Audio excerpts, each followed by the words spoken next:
Bismillah. Soo dhawaada saaxiibayaal oo anigoo ah Axmed Liishane. Muuqaalkan waxaan rabaa inaan ku soo koobo ama aan kaga hadlo farqiga u dhexeeya labada aaladood ee la kala dhaho ChatGPT iyo DeepSeek.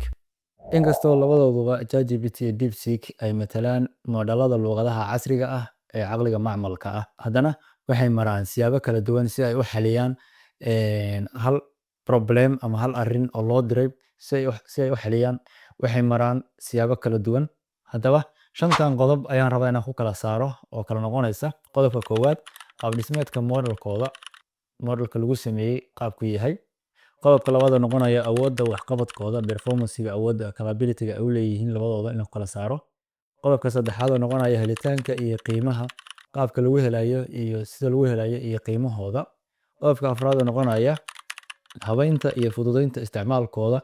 Qodobka shanaad oo noqonaya horumarintooda ama development-kii loo maray, qaabkii development-kooda loo maray. Haddaba haddaan ka bilaabo qodobka koowaad oo noqonaya qaab dhismeedka modelkooda. Moodaladan caqliga macmalka ah si kala duwan ayay u shaqeeyaan. DeepSeek waxay isticmaashaa hab loo yaqaano mixture of expertise, halkaas oo kuwa ku habboon hawsha la qabanayo loo yeero. Micnaheedu noqonayso qaabka ay isticmaashaa modelka ay isticmaashaa wuxuu noqonayaa sidii khubaro qol ku wada jirta, laakiinse hawsha la rabo loo dirayo qaar ka mid ah khubaradaas oo ah inta ku habboon keliya hawsha loo dirayo.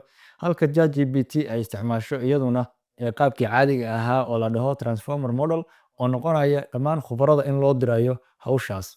Micnaheedu ay noqonayso khubaro qol ku wada jirta ama dad expertise ah oo qol ku wada jirta, hawshii loo keeno dhammaantood way wada qabanayaan. Halka ay DeepSeek iyadu noqonayso qaabka ama modelka isticmaasho uu micnaheedu noqonayo keliya inta ku habboon khubaradaas ayaa hawshaas loo diraya, inta kale way joogaysaa.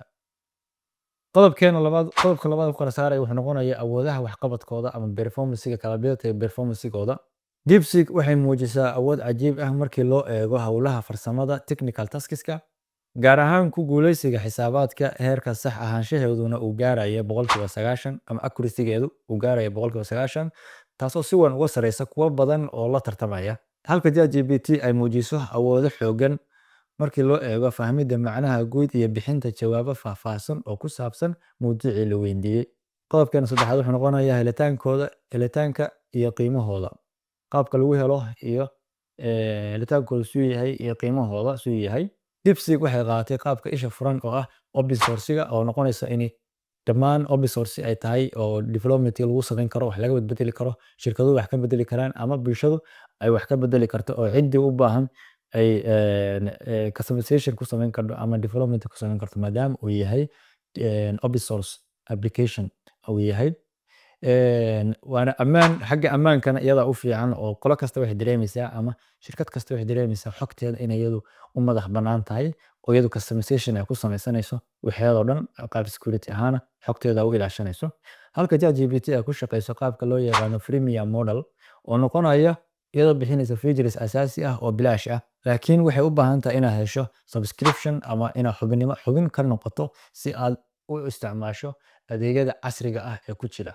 Qodobkan afraad wuxuu noqonayaa habaynta iyo fududeynta isticmaalkooda, customization in lagu samayn karo iyo sida ugu fudud oo loo isticmaali karo aaladaha kan. DeepSeek waxay bixinaysaa fursado badan oo habayn ah oo customization lagu samayn karo. Si kastaba ha ahaatee, tani waxay kaa rabtaa inaad barasho dheer iyo aqoon farsamo aad u yeelato qaabka loo isticmaalo DeepSeek iyo customization-keeda qaabka lagu sameeyo.